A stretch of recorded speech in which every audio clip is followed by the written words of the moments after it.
There's no doubt about it. I Is he going to usurp Aaron Rodgers now? No, not yet. I mean, he might if he wins the Super Bowl, but we'll see what happens, what Aaron Rodgers does next year. But I will tell you this. Carolina is a tremendous team, and Ron Rivera has done a phenomenal job. But this defense, they get after you. Luke Kuechly had an interception for a touchdown. Kurt Coleman had 2 interceptions. I think Josh Norman had an interception. They were all over Carson Palmer. 2 strip sacks. I mean, he threw 4 interceptions. They were all over him. He was uncomfortable all day long. But when I looked at Cam Newton and the way they came out, whether it was Greg Olsen, whether it was Tank Gibb Jr. on the reverse for a touchdown, 22-yard touchdown scamper. The list goes on and on. I mean, I just look at these guys. Brown had 113 receiving yards. Olsen had 113 receiving yards. Stewart had averaged 4.5 yards a carry. Cam Newton did the same. You just look at it they just played smash mouth football. They get in your face, and Cam Newton has just put the world on notice that he has arrived. It's just that simple, because coming into this postseason, 15-1, we were all looking at them and saying, well, what's going to happen? You blitz Seattle 31-0 in the first half of that game before, they got comfortable and took their foot off the gas. Then you sit up there and you jump out to a 17-0 lead, and you don't take your foot off the gas. I don't know about that 2-point conversion near the end of the game. We'll talk about that a little bit later, how classy that was. But nevertheless, I just look at Carolina right now, and my only concern is Thomas Davis. He says, even with the broken arm, that he's going to play in the Super Bowl. He doesn't give a damn what anybody says. But for me personally, I hope that he's all right. I hope that he can play, because if he can, that's going to go a long way. You don't need to lose him. He's arguably the best middle linebacker in the game of football. You don't need to lose him. But I just look at Kuechly and the rest of the crew, Charles Johnson and all these boys. These boys are Quan Short. These boys are ferocious. They come at you. And Arizona is a very good team, exceptionally well coached. They just weren't prepared to get punched in the mouth. And I look at them, and I looked at yesterday's game as analogous to what something Mike Tyson said years ago. Everybody's talking about boxing style, and, whether it was Trevor Burbick or somebody else. And Mike Tyson, Terrell Biggs, who he beat up for 7 rounds. He could have knocked him out earlier, but just tortured him for 7 rounds. Mike Tyson said, everybody look pretty before they get hit. And sure enough, that's what happened to Arizona. We saw Fitzgerald, we saw Floyd, we saw Brown, we saw Derrick Johnson, we saw Carson Palmer have an MVP caliber season. But somehow, some way, we never really saw them get punched in the mouth to test what their resolve was and how they would respond to it. And when I watched Larry Fitzgerald in the post-game conference, no doubt crying, destroyed at what happened. What really resonated with me is what he said. He didn't say to lose. He said to lose like this. It's like to walk around all year long, sticking your chest out and believing that this team had it, and then all of a sudden to run into a buzzsaw and find out that you just ain't what you thought you were. It's one thing to lose. It's another thing entirely to get smacked or punched, dare I say, in the face with the reality that you are not what you thought you were. That's what happened to Arizona yesterday. I think they'll be better for it. I think Arizona will be a better team in the future because of it. But they got humbled yesterday because they got beat down. Did they ever? And man, was I ever wrong about this game. I went with the ESPN Football Power Index, which has been amazingly accurate all year long, and said that Arizona was still going into this game Super Bowl favorite. Maybe not.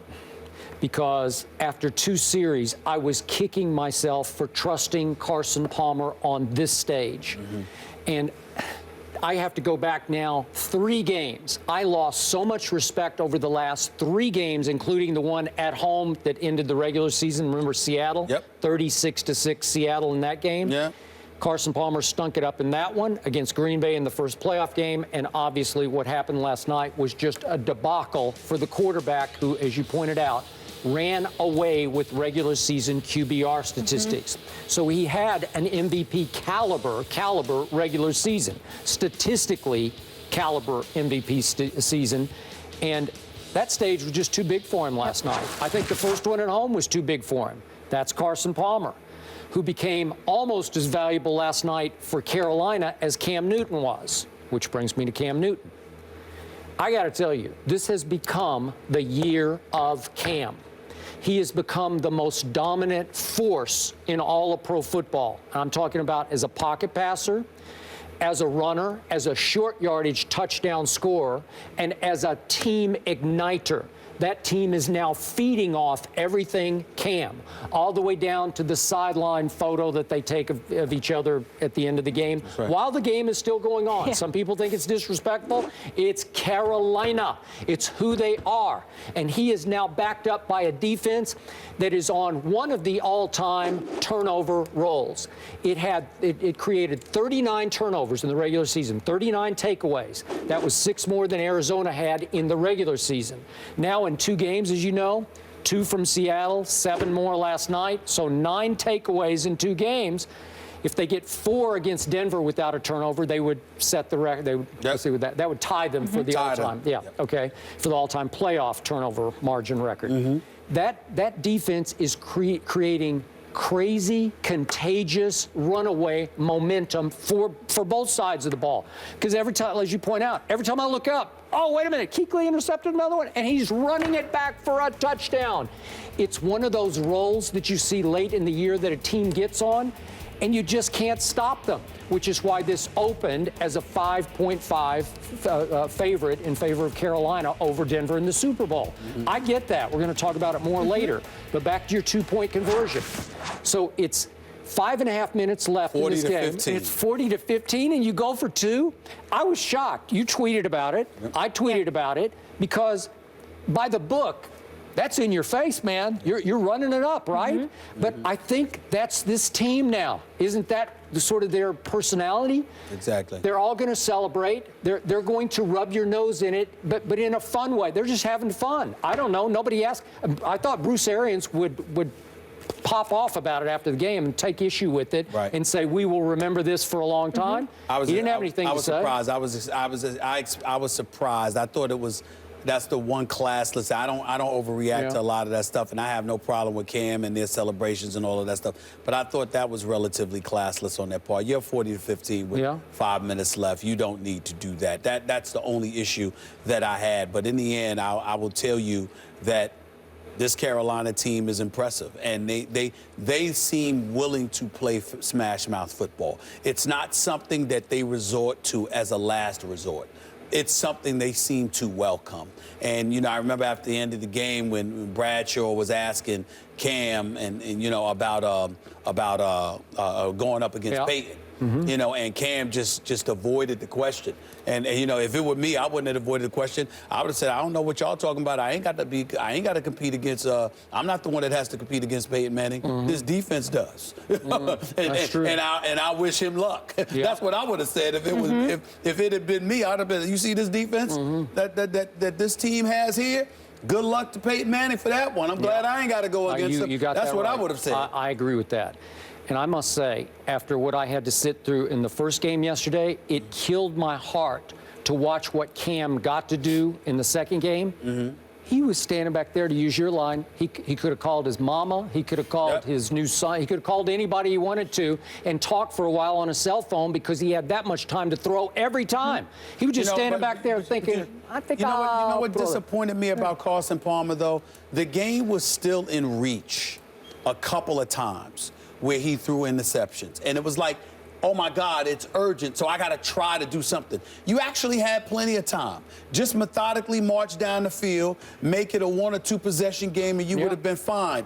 He seemed to panic a little bit. Ended up with a 43 quarterback rating. But I was real disappointed in Carson Palmer. I expected a lot more from him under duress, and it didn't happen. Well, how about my guy Patrick Peterson? Big fan, but he's got a punt return on a little lousy little punt, and he's running to catch it with 4:45 left in the second quarter, and they're down, I think, 10 at that point. I think so, yes. 17-7, 17-7, and he just tried to make a great play, a spectacular play, and muffed it.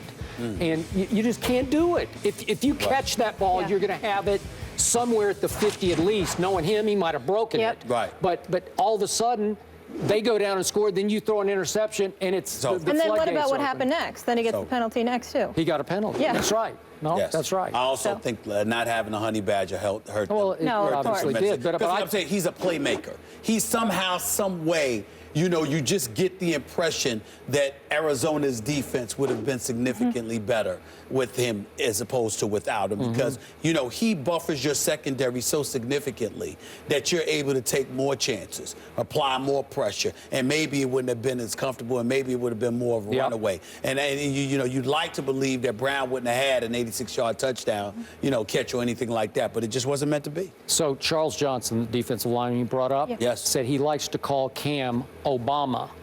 I thought that was a powerful statement. President. And, President. You like it? I like it. I do too. I think like it fits. I like it. But, He certainly owns the big stage. He owns the big stage, no doubt about it. He's handling it well. And then listen, I expect the same come Super Bowl Sunday. So do I. Because he won a national championship in junior college, at Auburn in college. I'm not worried. I'm just not worried about Cam. But I will say this: DeMarcus Ware, Von Miller, and those boys. Look, I like this. I like this. I don't see Denver's defense getting punked like it did 2 years ago. I don't see that. I'll tell you this. I hear what you're saying, but right here, right now, I would be hard-pressed to bet against Cam Newton winning Super Bowl MVP. Well, no. That's what I'm saying. I'm not betting against him either. Yeah. I'm just saying I don't expect an annihilation. I'm thinking Seattle, Denver 2 years ago, but closer. But I'm talking about same style. In other words, Well, that was an all-time beatdown. I'm not talking. It was 43-8. I know it's Yeah. an all-time beatdown. I'm just talking about in terms of style. I'm looking at Carolina's style, their defense against Denver's offense.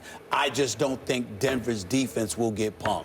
Okay, but they will show up too. This Denver defense is way better than that Denver defense was. Exactly. That's why I said that. Okay, I got it. Very much looking forward to how you think that one's going to play out in Super Bowl 50, which we will discuss later on. But I know someone who might be happy, one of Ron Rivera's teammates. There he is, former teammates. After the break, he was one of the key figures on the historic 85 Bears defense. Hall of Famer Mike Singletary will join the desk next. Still look like he's ready. How are you? You can play? Hello. How you doing? Good to see you. Good. Mike, how are you? Very nice to meet you. How are you? How are you, sir? Pleasure.